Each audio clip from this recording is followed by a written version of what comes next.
Insta-Millionaire Part 3. Please sit down. Hi, I'm Carl. And I'm Benny. Carl, why don't you sit next to Stacy? And Ben, sit next to Betty.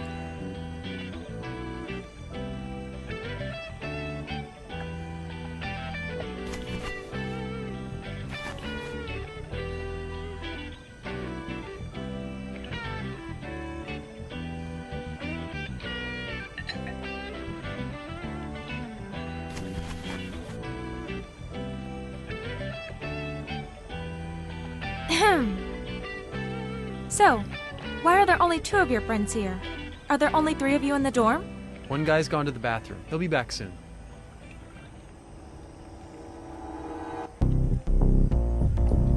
Alex, come join us.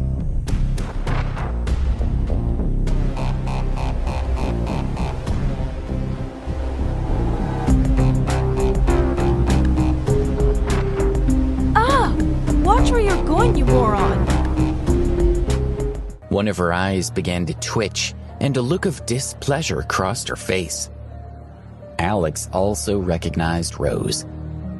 Keeping eye contact, he walked over to her, confused about why she seemed to hate him so much. When he sat beside her, she stared at him and then snorted softly, giving him a mocking smile. "Rose, what's wrong?" Susan asked, wondering how Rose seemed to know Alex. "Nothing." Rose's smile was cold. She glanced at Alex, then looked at Stacy and Betty. "As unlikely as it seems, this is the person who bumped into me at First Republic Bank." "This is the guy?" Stacy asked, her mouth hanging open. "Well," Betty said, "it seems like he's still wearing similar clothes." Both girls looked Alex up and down, their expressions disapproving. "What are you guys talking about?" Susan was still confused. Since Rose didn't seem interested in explaining, Stacy stepped in. "Rose went to take care of some business with her father at Metro Skybank earlier, and this guy hit her head with a door, see? Rose has a small bump on her forehead." Betty took over the conversation, glancing at Alex. "You can see how he's dressed, and he walked right into the Metro Skybank. You need $1 million to get a card, and yet he went in anyway, and the manager had to challenge him.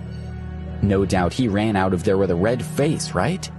Susan and the others all stared at Alex, imagining how embarrassed he must have been at the First Republic Bank. Susan was quite worried. Rose already seemed to have a poor impression of Alex, so would she want to stay now? She was very direct and wouldn't stay just to be polite. Rose's smile was cold as she looked at Joe and Susan. "Susan, I'm glad you found a handsome boyfriend like Joe, but I have something I have to do, so I won't stay. Bye." With that, Rose stood up, turned around, and walked out, even though she'd been the one to suggest this lunch. Joe was really good looking, and since he was a sports major, she'd assumed that his roommates would be attractive as well. She'd thought that if one of Joe's roommates had been suitable, then it would save her the trouble of having to find a boyfriend her father would approve of. And even if none of them was suitable, she'd still get to meet 3 handsome men. She'd been surprised when Joe's roommate Ben had looked a bit anxious, and Carl was completely ordinary. Still, she could tolerate the 2 of them. But when she'd seen Alex, Rose couldn't hold back any longer. He was just a poor loser with no place in the world. The heavens were toying with her. She'd been looking for someone rich and handsome, and the universe gave her someone like Alex who disgusted her. Anger rose quickly. She was so furious that she stormed outside, not paying attention, and bumped into a man's shoulder. He was dressed all in black and looked very professional. His hair was fashionable but neat, and his skin was pale. He held an iPhone in his hand and wore an expensive watch on his wrist. The man's expression turned dark. But then he took a closer look at Rose and noticed how beautiful she was, and his manner changed drastically. Hey, gorgeous, I didn't hurt you, did I? He asked. Would you like me to massage it better? With a wicked grin, the man extended his hand toward her shoulder. Rose was so angry that she lashed out before the man's hand even made contact. She slapped the man's face, and with a frosty expression, she glared at him and snapped, Watch where you're going. Before he could react, she had already marched out of the restaurant. Joe and the others had been ready to go over to help and were shocked when they saw Rose slap the man. When Rose left, Stacy and Betty decided to leave too, but Susan eventually persuaded them to stay. After lunch, Susan accompanied Joe to pay the bill, and then they left the restaurant. Stacy spoke to Joe and didn't even glance at Alex and the others. Susan was also quite disappointed with Joe's roommates. She was Joe's girlfriend, and she didn't want their relationship to get complicated because of his friends. She was careful to say goodbye to each of them, and then she walked toward the dorm with her best friends. After returning to the dormitory, Joe changed into his jersey and dashed to the sports field to participate in training. Ben was lying on his bed, bare-chested, playing with his cell phone, while Carl started up a video game and started playing it. Alex put a card into the Samsung Galaxy phone. If Kathy didn't want it anymore, he may as well use it. He turned it on and it worked quite smoothly. At that moment, Ben shouted excitedly, Alex, Carl, Edith's live streaming channel is on. Quick, you need to watch it. Ben had a huge crush on Edith. She had started a live streaming blog 2 days ago and had even posted about it in the class chat. Almost everyone in the class knew about this blog. Since Alex had nothing better to do, he registered an account and went to Edith's live streaming channel. She had been streaming live for 20 minutes, and over 30 people were watching it, all classmates. There were no classes in the afternoon, so most people were free to watch it.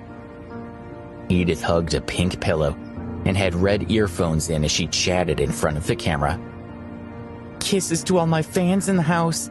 Now it's been a while since I've been pampered by you all. So, all my true fans, how about you send me a little treat of cash, and I might treat you with something you'll like. She twirled a lock of her hair around one finger and pouted at the camera, giving an air kiss with a suggestive wink. Her lips almost touched the screen. She was extremely popular, and quite a few people were secretly in love with her. So whenever she asked for funds, many boys wanted to give her what she asked for. Besides, they could send any amount they wanted, so students could afford her wishes. The screen flashed with the notification, $15 from the Morning Star. Then, Captain Reckless has sent $17. Thank you, Morning Star, Minnie said, clapping her hands. And thank you, my handsome little captain. I love you. Edith tilted her head and made a heart gesture with her hands. And just as she finished speaking, a shout came from the corridor. Edith is so cute. Followed by another voice yelling, She's adorable.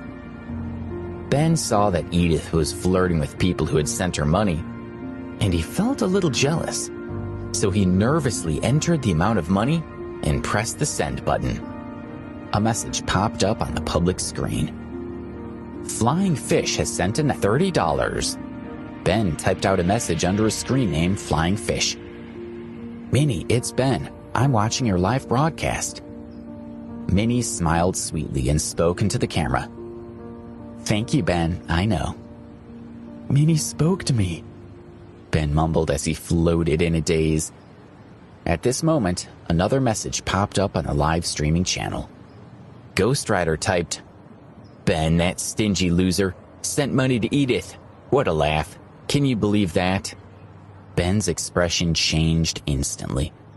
Almost everyone from their class was in the chat room. What should I say, he thought, and how can I show my face in class after this? Ben sent an angry message. So what if I'm gifting a present? Have you been eating the poop emoji? Why else would you be talking shit? Ghost Rider responded, Idiot, you're a loser who has nothing. And yet you have money to give?